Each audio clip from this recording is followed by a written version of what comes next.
भाजपा के 6 मुख्यमंत्री की जाने वाली है कुर्सी। सिर्फ मुख्यमंत्री ही नहीं, भाजपा के उन तमाम सांसद जिन पे आपराधिक मामले दर्ज हैं, और सिर्फ आपराधिक मामले नहीं, गंभीर से गंभीर मामले जो है उन पे दर्ज है। सुप्रीम कोर्ट की तरफ से एक रिपोर्ट ने पूरी भाजपा को परेशान करके रख दिया है। ये कह लें कि दिल्ली में परेशानी बढ़ चुकी है सत्ता के अंदर, क्योंकि 139 सांसद सुप्रीम कोर्ट के अंदर चपेट में आ गए उन लिस्ट के, जिस लिस्ट में वो दागी करार दे दिए गए हैं। कि क्या कुछ दागी है, क्या क्या कुछ आरोप उन पे चल रहे हैं, किस तरह के मुकदमे हैं, वो आपको बताएंगे। सबसे पहले आपको बता दे, देखिए भाजपा क्या ढिंढोरा पीटती है कि उनके पास जो है सांसदों की इतनी संख्या है, उनके पास जो है तमाम राज्यों में सरकारें हैं, लेकिन उन सरकारों को सुप्रीम कोर्ट ने हिलाने का काम किया। 6 मुख्यमंत्री ऐसे हैं जिनकी सत्ता जा सकती है, जिनकी कुर्सी जा सकती है। कब? जब सुनवाई सही समय पर हो जाए,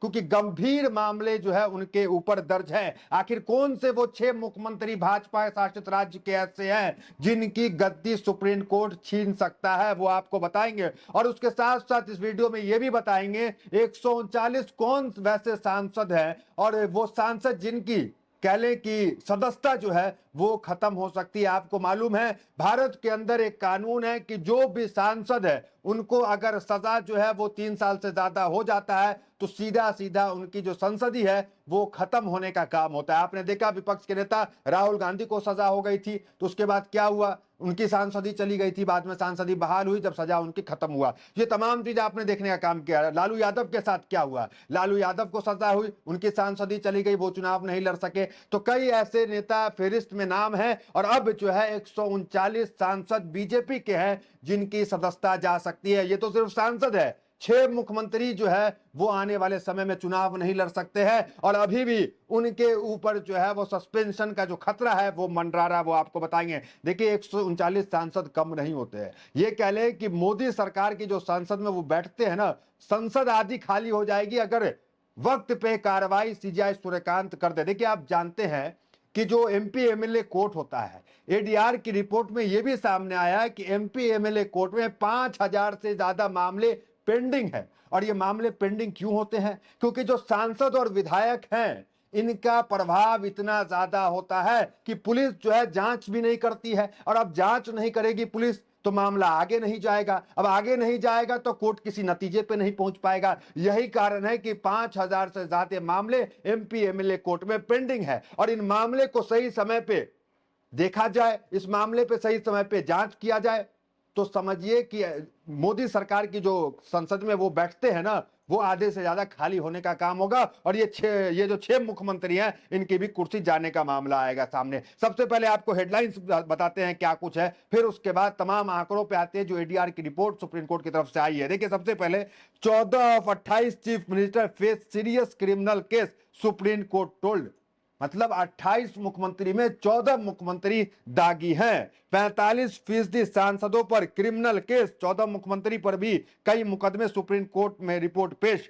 तो अपराध की दुनिया में सांसद, 326 एमपी और 14 मुख्यमंत्री पर दर्ज मामले, कुल मिलाकर सबसे ज्यादा जो मामले हैं वो भाजपा के हैं। हेडलाइंस देखिए आप, आपराधिक नेताओं के मामले में भी भाजपा नंबर 1, एडीआर की रिपोर्ट में हुआ खुलासा। अगर आपको बता दें कि कुल सांसद और पूर्व सांसद को मिला दे तो 776 सांसदों में 326 सांसदों के ऊपर क्रिमिनल केस हैं। कितना गंभीर मामला है। जो देश के लिए कानून बनाते हैं, जो आम जनता के लिए कानून बनाते हैं, उनके ऊपर गंभीर मामले हैं। और गंभीर मामले कोई हल्के फल्के मामले नहीं है कि कहीं प्रोटेस्ट कर रहे थे तो उन पे एफआईआर हो गई। मामले उनके ऊपर हत्या के हैं, मामले उनके ऊपर महिलाओं के साथ बलात्कार के हैं। इतने गंभीर मामलों में ये सांसद और ये मुख्यमंत्री है, लेकिन इनका प्रभाव इतना ज्यादा है कि जांच नहीं हो पाती है, क्योंकि ये सत्ता में बैठे हुए हैं, पुलिस इन तक पहुंच नहीं पाती है। और जब पुलिस पहुंचेगी नहीं तो कोई रिपोर्ट सौंपी नहीं जाएगी कोर्ट में, और जब कोई रिपोर्ट कोर्ट में सौंपी नहीं जाएगी तो कोर्ट कोई नतीजे तक पहुंचेगा नहीं। अब जब कोर्ट नतीजे तक पहुंचेगा नहीं तो सजा होगी नहीं, जब सजा होगी नहीं तो संसदी जाएगी नहीं। मतलब ये सांसद बने रहते हैं और इनका केस खुलने का काम नहीं होता। समझिए मामला कितना गंभीर है। ये तो हमने पूर्व सांसद और सांसदों की लिस्ट बताई। आगे देखिए, लोकसभा के अंदर मौजूदा अगर बात करें तो 251 सांसद लोकसभा में ऐसे हैं जिनके ऊपर गंभीर आपराधिक मामले दर्ज हैं। उसके बाद राज्यसभा में 75 मामले अभी दर्ज है। ये जो मोदी 3.0 चल रहा है ना, उसकी बात कर रहे हैं, ये पुराने सांसदों की बात नहीं कर रहे हैं। तो 251 लोकसभा में है जो दागी है, राज्यसभा में 75 वो है जो दागी है, और इनमें जो भाजपा के सबसे ज्यादा है 139 भाजपा के जो दागी है, 6 मुख्यमंत्री भाजपा के हैं जो दागी है। और सबसे इंपॉर्टेंट बात आपको बताएंगे, जो आज सुप्रीम कोर्ट के अंदर ये डेटा आया, उस डेटा के अंदर भारत के सबसे बड़े राज्य उत्तर प्रदेश, जहां के योगी आदित्यनाथ मुख्यमंत्री हैं, वहां का डेटा नहीं है। कितनी गंभीर बात है। उत्तर प्रदेश जो इतना बड़ा राज्य है, वहां का डेटा नहीं आया कि वहां के कितने सांसद दागी है, वहां के कितने मंत्री दागी हैं, और क्या स्वयं मुख्यमंत्री योगी आदित्यनाथ दागी है कि नहीं है। ये कितना गंभीर मामला है, आप जरा सोचिए इसको। योगी आदित्यनाथ के बारे में आप जानते हैं, खुद के ऊपर लगा मुकदमे को भी योगी आदित्यनाथ ने हटा लिया था। विपक्ष कई बार इसको लेकर आरोप प्रत्यारोप सदन और सड़कों पर देखा भी गया है। तो सोचिए ये मामला कितना गंभीर है। आगे आपको बताते हैं क्या कुछ इसमें रिपोर्ट में आया, जरा वो देखिए।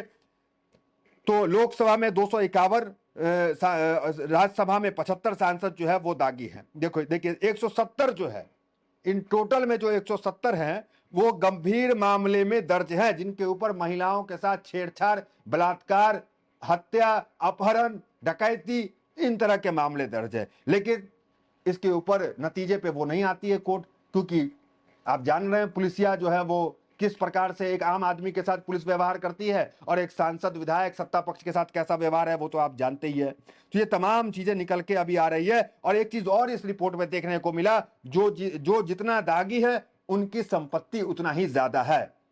हेडलाइंस देखिए, लोकसभा और राज्यसभा के प्रति सांसद की औसतन संपत्ति जो है 38.33 करोड़ है। 53 अरबपति हैं। घोषित आपराधिक मामले वाले सांसदों की औसत संपत्ति 50 करोड़ है, जबकि बिना आपराधिक मामले वाले सांसदों की संपत्ति 30 करोड़ है। मतलब जो जितना दागी वो उतना अमीर, यह भी देखने को मिल रहा है।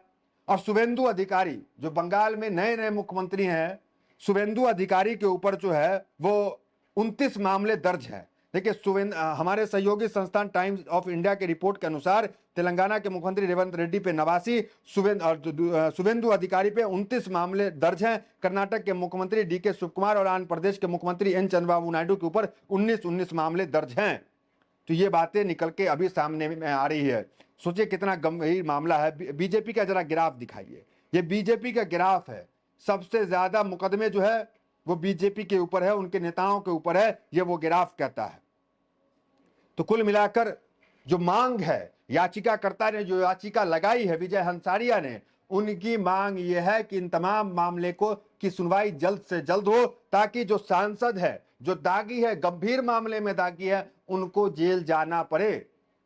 इनकी मांग यही है। पहली मांग है सांसदों, विधायकों और मुख्यमंत्रियों पे के आपराधिक मुकदमे को तेजी से सुनवाई हो। हर मामला आरोप तय के बाद 1 साल के भीतर निपटाया जाए। नेताओं के मामलों के लिए विशेष एमपी एमएलए अदालतें बनाई जाए जो पहले इन्हें मुकदमे को सुने। हाईकोर्ट हर महीने मुकदमे की प्रगति की निगरानी करे। 3 साल से अधिक पुराने मामले की विशेष निगरानी हो। गंभीर अपराध में दोषी नेता पर केवल 6 साल नहीं बल्कि चुनाव लड़ने का आजीवन प्रतिबंध लगाया जाए। अब तक कानून क्या था कि महज 6 साल तक जो है वो प्रतिबंध लगता था, लेकिन अब क्या कहा गया, याचिकाकर्ता द्वारा क्या कहा जा रहा है कि आजीवन प्रतिबंध लगाया जाए। और यह भी तर्क दिया गया था जज के सामने कि जब सरकारी नौकर, जो सरकारी नौकरी करता है, उसके ऊपर अगर कोई आरोप लगते हैं, उसके ऊपर कोई एफआईआर होते हैं, तो उनकी नौकरी कोई 6 साल के लिए नहीं जाती है, उनकी नौकरी हमेशा के लिए चली जाती है। वो पद से निकाल दिए जाते हैं, वो सरकारी नौकरशाह नहीं रहते हैं अगर उनके ऊपर कोई अपराध सिद्ध हो जाए। तो फिर एमपी एमएलए मंत्रियों का ऐसा क्यों होता है कि उनके ऊपर कोई अपराध लगा और वो 6 साल के लिए निलंबित हुए, दोबारा फिर चुनावी मैदान में चले गए। तो ये मामला भी जो है वो कोर्ट के संज्ञान में आया और याचिकाकर्ता ने इस मामले को भी उठाया। तो अब सवाल उठता है कि क्या सीजीआई सूर्यकांत जो चीफ जस्टिस ऑफ इंडिया है, क्या ये कार्रवाई करेंगे? क्या ये जो मामले 5000 से ज्यादा पेंडिंग है, देखिए वो भी आप देख सकते हैं कि मामले जो है वो कितने पेंडिंग है। 4192 मुकदमे चल रहे हैं। इस रिपोर्ट में विशेष अदालत में इस मामले की रोजाना सुनवाई की मांग की गई है। 4192 मामले एमपी एमएलए कोर्ट में पेंडिंग है। आम आदमी की तो तुरंत सुनवाई होती है, तुरंत जो है वो सजा हो जाता है, लेकिन सांसदों और विधायकों के मामले में इतने केस पेंडिंग क्यों है? अब सवाल उठता है कि क्या सीजीआई सूर्यकांत इस मामले को, जो कोर्ट की तरफ से ये तमाम डेटा आया है, इस पे कोई संज्ञान लेंगे, और संज्ञान लेंगे तो कब तक लेंगे, ये देखना दिलचस्प होगा। और जो ये दागी सांसद हैं, जो गंभीर मामले वाले हैं, और ये जो मुख्यमंत्री हैं, 28 राज्य में 14 राज्य कैसे है, क्या उनकी गद्दी जाएगी, ये देखना दिलचस्प होगा। आपको क्या लगता है? अगर आप सहमत हैं कि इन सब के ऊपर जो है जल्द से जल्द सुनवाई हो, जल्द से जल्द कार्रवाई हो, अगर कोर्ट सबके लिए बराबर है, कानून सबके लिए बराबर है, तो कमेंट जरूर करें, इस वीडियो को ज्यादा शेयर करें। बहुत धन्यवाद।